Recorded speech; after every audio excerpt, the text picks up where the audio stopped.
4, 43 a 54. Diz assim a palavra do Senhor. Vamos ler com atenção e com fé. Passados 2 dias, partiu dali para a Galileia, porque o mesmo Jesus testemunhou que um profeta não tem honra na sua própria terra.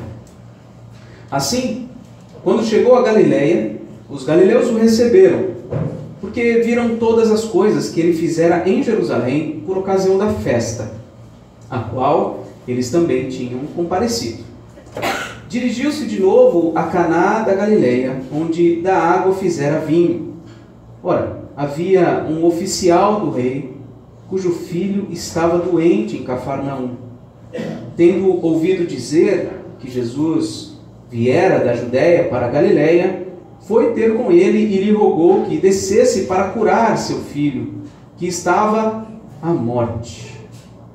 Então Jesus lhe disse: se porventura não virdes sinais e prodígios, de modo nenhum crereis. Rogou-lhe o oficial: Senhor, desce antes que meu filho morra. Vai, disse-lhe Jesus, teu filho vive. O homem creu na palavra de Jesus e partiu. Já ele descia quando os seus servos lhe vieram ao encontro, anunciando-lhe que o seu filho vivia. E então indagou deles a que hora o seu filho se sentira melhor. Informaram: ontem, à hora 7ª, a febre o deixou. Com isto reconheceu o pai ser aquela precisamente a hora em que Jesus lhe dissera: teu filho vive. E creu ele e toda a sua casa. Foi este o segundo sinal que fez Jesus depois de vir da Judéia para a Galileia. Vamos orar. Ó Deus, te damos graças pela tua palavra. Pedimos que o Senhor nos ajude a compreendê-la e que o Senhor produza em nós os frutos que o Senhor deseja, Pai, mudando, transformando a nossa mente, o nosso coração. Que eu possa, ó Deus, com a ajuda do Senhor, ser útil na edificação dos meus irmãos nesta hora, apesar das minhas muitas limitações, Senhor. Que eles possam ter os ouvidos atentos ao que o Senhor quer lhes dizer. Em nome de Jesus. Amém. Amém. Irmãos, as doenças físicas, elas trazem desesperança, elas trazem sofrimento. E não só o próprio doente sofre, como todos ao seu redor, de modo especial, seus familiares. A doença é algo que mexe muito com a nossa vida, né? Eu não sei se há uma pesquisa nesse sentido, mas eu acredito que um grande percentual de pessoas que se convertem em situações relacionadas a doenças graves, doenças físicas. Eu não sei de nenhuma pesquisa nesse sentido, mas essa é a minha impressão, de que muita gente se entrega ao Senhor Jesus Cristo em ocasiões de sofrimento, de dor, de angústia por conta de enfermidades. Nessa passagem, Jesus lida com um homem desesperado. Ele está desesperado por conta de uma enfermidade bem grave do seu filho. Em princípio, a única coisa que aquele homem quer é a cura do seu filho. Ele não quer mais nada. Não quer mais nada. Ele não está tão interessado em buscar Jesus como o Cristo, como o Filho de Deus. Não. Ele quer a cura do seu filho. E mesmo assim, Jesus decide atender ao seu pedido e por meio da cura, ele traz fé ao coração daquele homem. Não só aquele homem, mas também toda a sua casa, toda a sua família. Então nós vamos ver nessa história que Jesus cura para ser crido. Jesus cura para ser crido. E o primeiro ponto que eu gostaria de observar com vocês é que na Galileia, Jesus é honrado como milagreiro e não como Salvador. Versículos 43 a 45. Passados 2 dias, partiu dali para a Galiléia, porque o mesmo Jesus testemunhou que um profeta não tem honras na sua própria terra.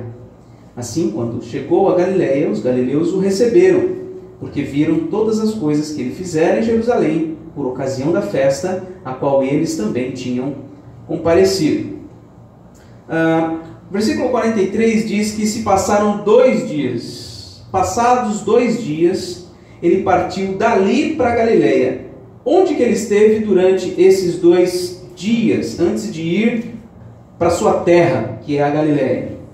Veja, Jesus nasceu em Belém. Jesus nasceu em Belém, que fica na região de Jerusalém. Mas ele cresceu e fixou residência em Nazaré. Nazaré fica lá na região norte de Israel, que é chamada a região ali da Galiléia. E os 2 últimos dias, em relação aqui a essa história, ele passou em Samaria, na terra dos samaritanos. E esses samaritanos, como eu já falei na semana passada, eles não eram considerados judeus. Os judeus consideravam os samaritanos como estrangeiros. Então Jesus, ele não estava na sua própria terra nesses 2 dias. Ele esteve em Samaria. E por quê?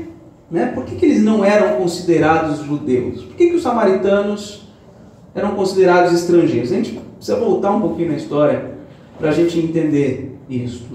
Depois do rei Salomão, que foi filho de Davi, depois dele, quando Salomão morreu, os seus filhos lutaram pelo reino. O seu filho, de modo especial, lutou pelo reino. E houve uma desavença tão grande, uma situação difícil ali, que o reino de Israel se dividiu em 2 partes. O reino do norte e o reino do sul. O reino do sul passou a ser chamado de Judá. E o reino do norte passou a ser chamado o reino de Israel mesmo. A sucessão legítima dos reis procedentes de Davi foi no reino do sul, de Judá. E o reino do norte acabou decaindo mais e mais no pecado até ser subjugado pelo reino da Síria em 721 a.C. Então eles foram exilados na Síria e a história conta que eles nunca mais voltaram. Eles foram dispersos, nunca mais voltaram para a sua terra. E o reino assírio enviou estrangeiros para morar ali na região norte de Israel. E esses estrangeiros, eles criaram uma religião que misturava elementos hebraicos da Torá, que é o Pentateuco, com elementos pagãos. E eles escolheram um monte ali, Gerizim, como um monte sagrado. E esse grupo, então, ficou chamado de samaritano. Eles não eram judeus mesmo, eles eram estrangeiros que acabaram criando uma religião que misturava elementos pagãos com elementos ali da religião de Israel. Então eles eram desprezados pelos judeus. Os judeus não os consideravam seus irmãos. E eles, de fato, pelo testemunho de Jesus, eles não conheciam a Deus de verdade. Se você observar no capítulo 4 mesmo, versículo 22, Jesus disse para a mulher samaritana, a gente viu isso na semana passada: vós adorais o que não conheceis. Vós quem? Os samaritanos. Vocês adoram o que vocês não conhecem. Nós, os judeus, adoramos os que conhecemos. Por quê? Porque a salvação vem dos judeus. Mas mesmo com tudo isso, mesmo sendo eles estrangeiros, os samaritanos não sendo descendentes puros dos israelitas, não tendo uma religião pura, baseada em toda a escritura do Antigo Testamento, mesmo assim, os samaritanos receberam Jesus. A mulher samaritana foi a primeira. E depois dela, um monte de gente que a gente não sabe nem quantas pessoas se voltaram para Jesus, receberam Jesus como Messias. E o versículo 42 45. Perdão, não, estou misturando aqui. 42 mesmo, tá certo. Termina com os samaritanos dizendo: agora a gente sabe que este é verdadeiramente o Salvador do mundo. Então, os samaritanos acolheram Jesus como Messias, E o que eu quero destacar aqui, para a gente entender toda essa história, é que eles receberam Jesus como Messias simplesmente pelas palavras de Jesus, porque ali Jesus não realizou nenhum milagre. Não teve nenhum sinal miraculoso para que eles pudessem entender que Jesus era o Messias. Eles receberam Jesus porque Ele era. E aí no versículo 44 a gente vê aí: porque o mesmo Jesus testemunhou que um profeta não tem honra na sua própria terra. Qual é a sua própria terra? Ele se refere aqui a Galileia, que Nazaré fica na região da Galileia. Ele está dizendo que um profeta não recebe honra na sua própria terra. Ali, para onde ele tinha ido, era uma região diferente. Ali as pessoas queriam mesmo ver sinais. Não estavam tão interessados assim com quem Jesus era de fato. Eles não queriam crer em Jesus como o Cristo, o Filho de Deus. Eles queriam simplesmente ver os sinais. É o que está no versículo 45. Jesus até foi recebido. Ele foi bem-vindo. Assim, quando chegou a Galileia, os galileus o receberam. Mas por que eles receberam? Olha aí. Porque viram todas as coisas que ele fizera em Jerusalém por ocasião da festa, a qual eles também tinham comparecido. Então eles receberam bem Jesus porque eles viram que Jesus fez um monte de coisa lá em Jerusalém. E eles também certamente tinham conhecimento que Jesus tinha feito na transformação da água em vinho, que foi em Caná da Galileia. Eles então receberam Jesus por causa disso. Não porque Jesus era o Cristo, o Filho de Deus, mas porque Jesus era aquele homem que fazia coisas maravilhosas. E a primeira coisa que a gente precisa aprender hoje, irmãos, é que nós devemos honrar a Jesus por quem Ele é e pela missão salvadora que Ele veio cumprir, mais do que pelos sinais milagrosos que Ele pode realizar. Vou repetir, essa é uma lição importante para nós. Nós devemos honrar a Jesus por quem Ele é e por causa da missão salvadora que Ele veio realizar, mais do que pelos sinais milagrosos que Ele pode realizar. Muitos têm vindo a Jesus para obter bênçãos materiais, para obter curas milagrosas, etc. Querem ver os sinais que Ele realiza ao invés de adorá-lo como Messias, que veio morrer em nosso lugar para pagar pelos nossos pecados. E a pergunta inevitável para você e para mim é a seguinte: o que te faz ir até Jesus? O que te faz ir até Jesus? O desejo de ter seus problemas resolvidos? Ou para adorá-lo por ser Ele o Filho de Deus, o Salvador da sua vida? Por que você vai até Jesus? A partir do versículo 46, a gente vê que alguém se aproxima de Jesus a fim de buscar uma solução imediata para os seus problemas, para a doença do seu filho. Ele não estava indo até Jesus para adorá-lo como Messias. Ele estava indo até Jesus para buscar uma bênção, para buscar a cura do seu filho. Esse era o seu, não era nem o principal, era o único objetivo. E aí nós vemos então um segundo ponto aqui, que muitos vão a Jesus buscando soluções imediatas, sem levar em consideração quem Ele é. Muitos vão a Jesus buscando soluções imediatas, sem levar em consideração quem Ele é. Versículos 46 e 47. Dirigiu-se de novo a Caná da Galileia, onde da água fizera vinho. Ora, havia um oficial do rei, cujo filho estava doente em Cafarnaum, que também fica ali na Galileia, cerca de 30 quilômetros de distância. Tendo ouvido dizer que Jesus viera da Judéia para a Galileia, foi ter com ele e lhe rogou que descesse para curar seu filho, que estava à morte. Então, já na Galileia, Jesus vai até Caná, onde ele tinha transformado água em vinho. Nas bodas de Caná, e aqui eu quero citar rapidamente aqui um comentarista, de Carson, ele diz assim que ele havia nas bodas de Caná anunciado o raiar da alegria do banquete messiânico. Não foi isso que ele fez? Quando ele transformou água em vinho, ele tornou obsoletas todas as práticas de purificação e anunciou que por meio do seu sangue, simbolicamente, por meio da sua morte, todo o seu povo teria alegria no seu banquete. É basicamente isso que a transformação da água em vinho significa. E agora, nesse momento, ele está de novo em Caná, e ele continua a sua obra messiânica, agora trazendo cura e arrancando vida das margens da morte. Então ele continua mostrando que, como Messias, ele veio para curar. Ele veio para dar vida a quem está morto.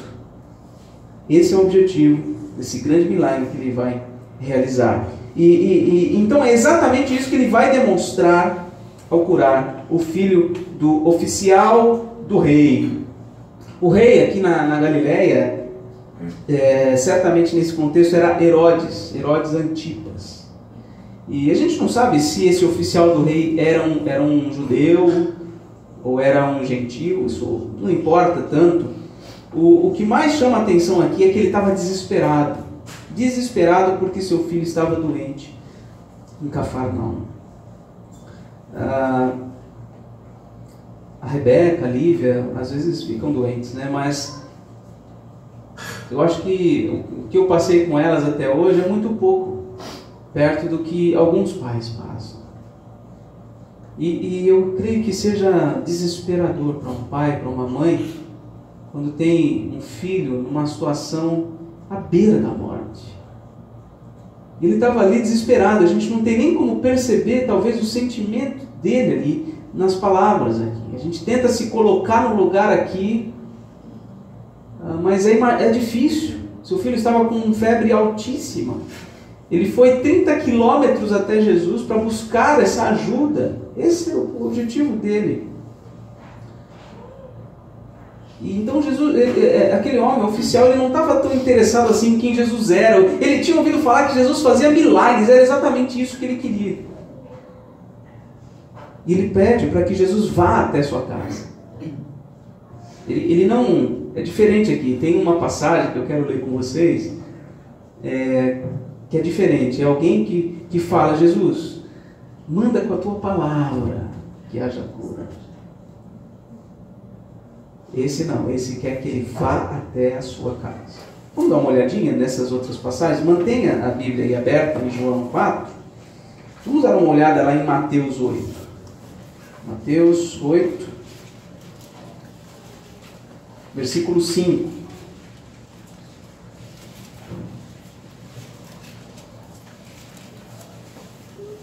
Mateus 8, versículo 5.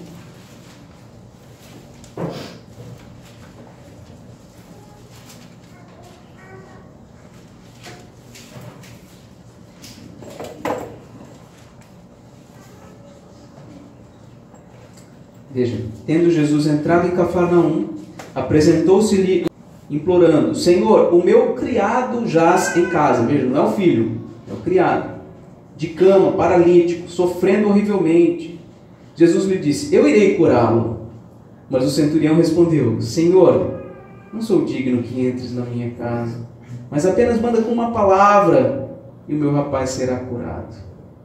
Pois também eu sou homem sujeito à autoridade, tenho soldados às minhas ordens, e digo a este: vai, ele vai, a outro: vem, ele vem, ao meu servo: faz isto, ele o faz. Ouvindo isto, Jesus se admirou e disse aos que o seguiam: em verdade vos afirmo que nem mesmo em Israel achei fé como esta. Até aqui. Percebe? Esse homem, esse centurião, ele chega até Jesus com o pressuposto da fé. Ele já chega crendo. Ele fala, Senhor, não precisa nem vir na minha casa. Eu nem sou digno de receber o Senhor. Manda com a tua palavra, porque eu sei que o meu servo, meu criado, ele vai ser curado. Uma outra passagem em Lucas, Evangelho de Lucas, capítulo 7.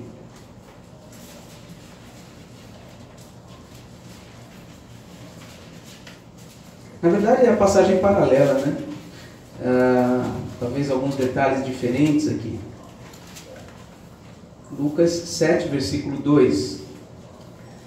E o servo de um centurião, a quem este muito estimava, estava doente, quase à morte. Tendo ouvido falar a respeito de Jesus, enviou-lhes alguns anciãos dos judeus, pedindo-lhe que viesse curar o seu servo.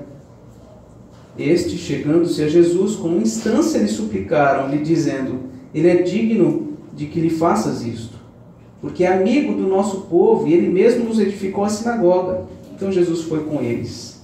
E já perto da casa, o centurião enviou-lhe seus amigos para dizer, Senhor, não te incomodes, porque não sou digno de que entres na minha casa.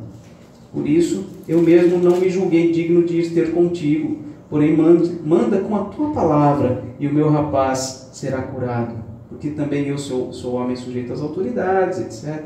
Então, esse homem chegou com o pressuposto da fé. Ele crê no poder de Jesus.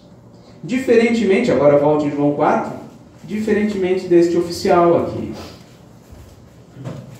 Ele pede que Jesus vá até a sua casa, porque é como se houvesse algo diferenciado, se Jesus estivesse fisicamente presente ou não. Ele haveria de ser mais poderoso se estivesse presente. Então a gente vê uma atitude bem diferente. Mas embora a motivação do oficial tenha sido tão somente buscar a solução imediata para a doença do seu filho, o fato é que ele foi até a pessoa certa. Ele foi com a motivação errada, mas ele foi até a pessoa certa. E a segunda lição que a gente precisa aprender agora é que, embora a nossa motivação para ir até Jesus, não possa ser exclusivamente a solução dos nossos problemas imediatos, o fato é que Ele é o Messias poderoso sobre as enfermidades físicas e espirituais. Portanto, é a Ele que nós devemos ir com fé para nos ajudar em todas as circunstâncias da vida. Então, embora a gente não possa ir só para buscar a solução,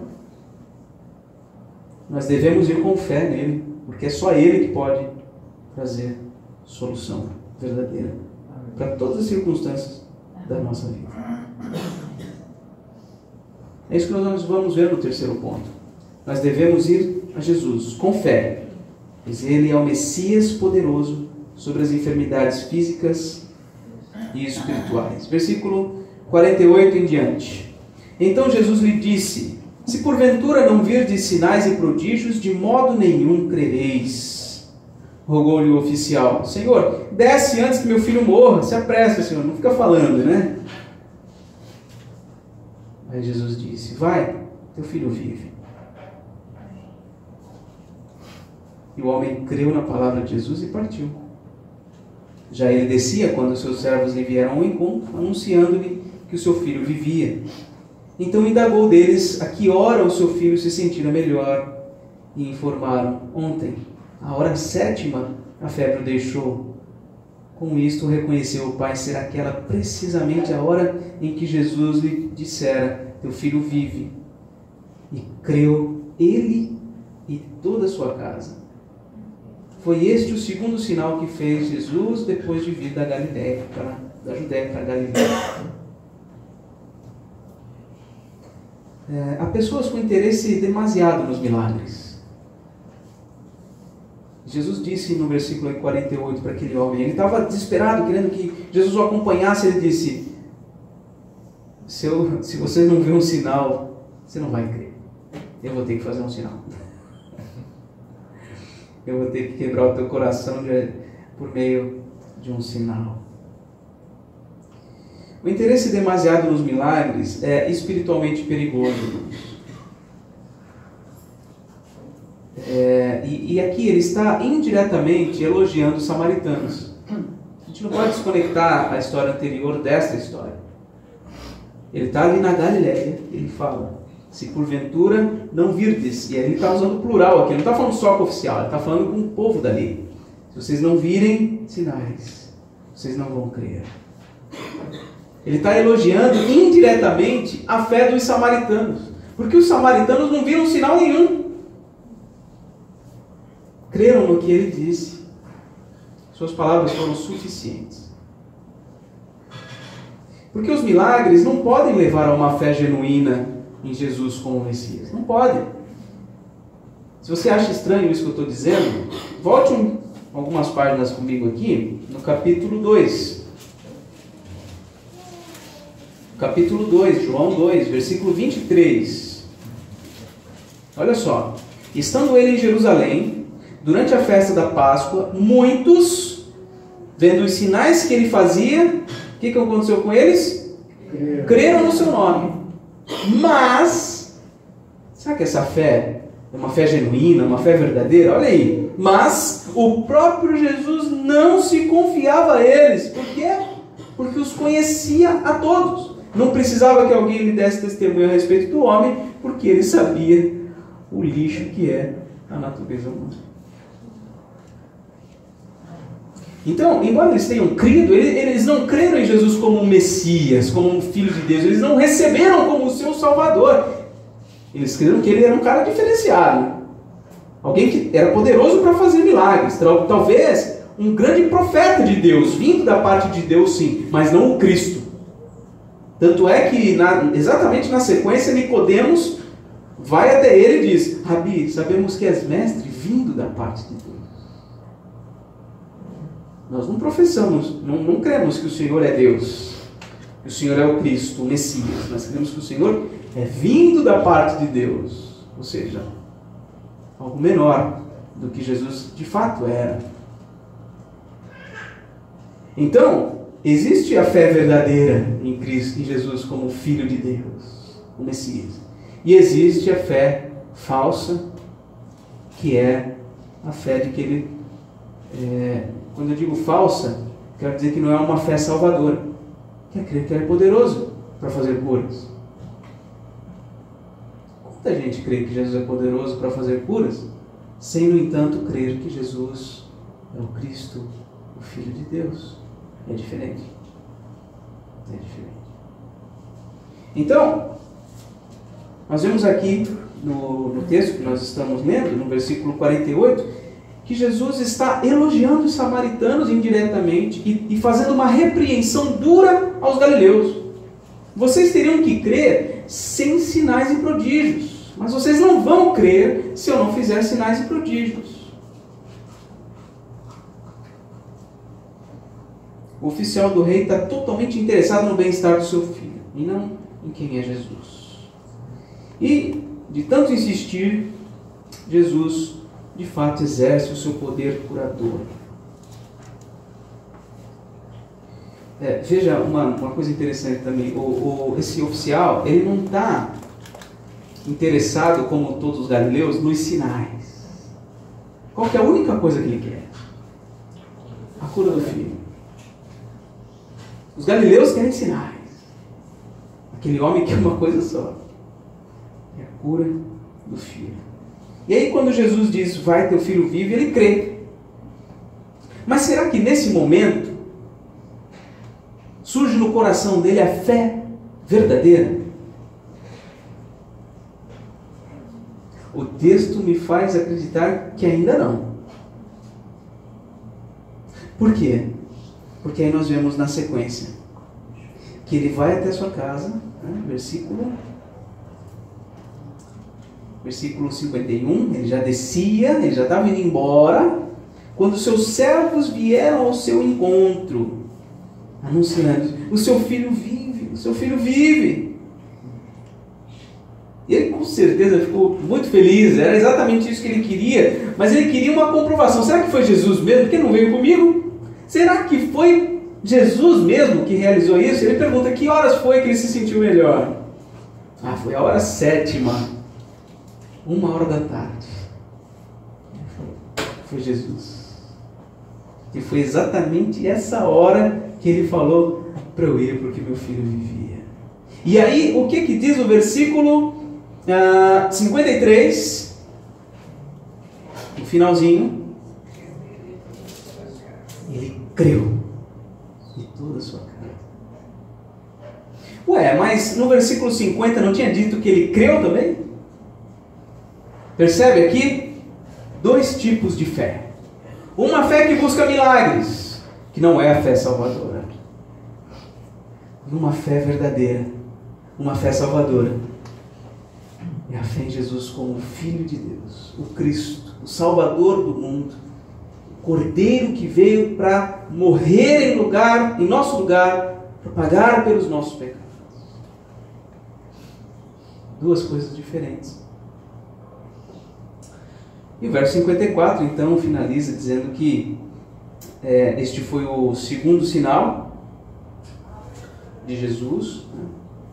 E Jesus realizou outros sinais na Judéia, realizou provavelmente depois outros sinais também na Galileia. João, ele não está tão preocupado em fazer a contagem. Aqui ele colocou, aquele foi o primeiro, esse foi o segundo, mas não tem uma sequência tão lógica aqui, tão cronológica nessa história. Mas o ponto que eu gostaria de fixar na nossa mente é que não há outro a quem nós possamos recorrer quando o coração aperta por causa dos problemas que nós enfrentamos nesse mundo caído. Não tem outro. Jesus é o único que pode trazer cura para as nossas doenças. Jesus é o único que pode trazer alívio para a nossa dor. Saúde para os nossos corpos. É só Ele. O profeta Isaías disse que Ele tomou sobre si as nossas enfermidades e as nossas dores Ele levou sobre si. Então, certamente nós podemos ter esperança, irmãos, esperança na ressurreição de Jesus. Porque assim como Ele ressuscitou, a Bíblia diz que nós vamos também ressuscitar em corpos glorificados. O nosso corpo corruptível dará lugar a um corpo incorruptível. O nosso corpo mortal dará lugar a um corpo imortal. Diz o apóstolo Paulo que a morte será tragada pela vitória.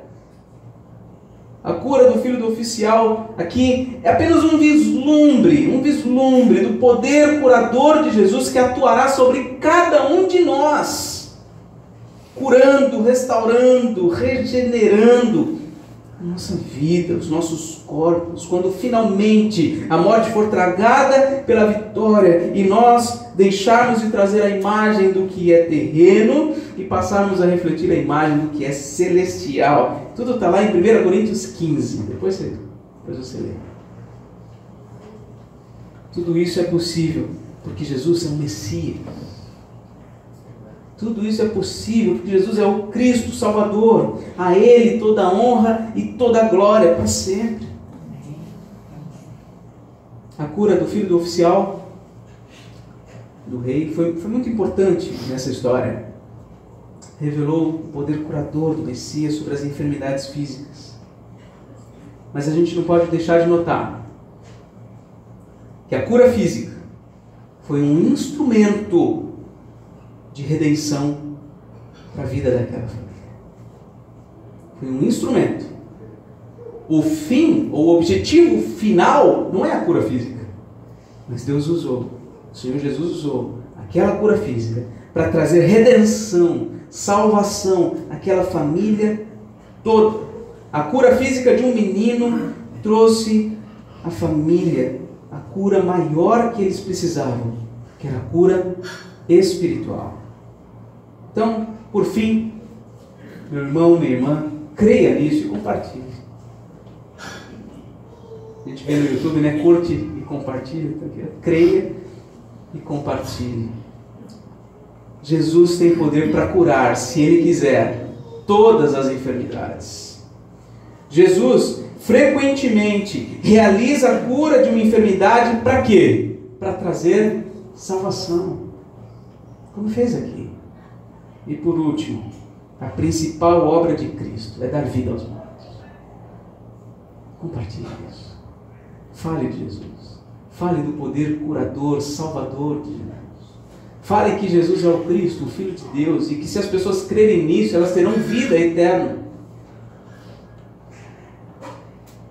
Jesus é a solução do nosso maior problema. Os nossos problemas imediatos são circunstanciais, são secundários. O nosso maior problema é o pecado, e Ele veio para resolver exatamente este problema.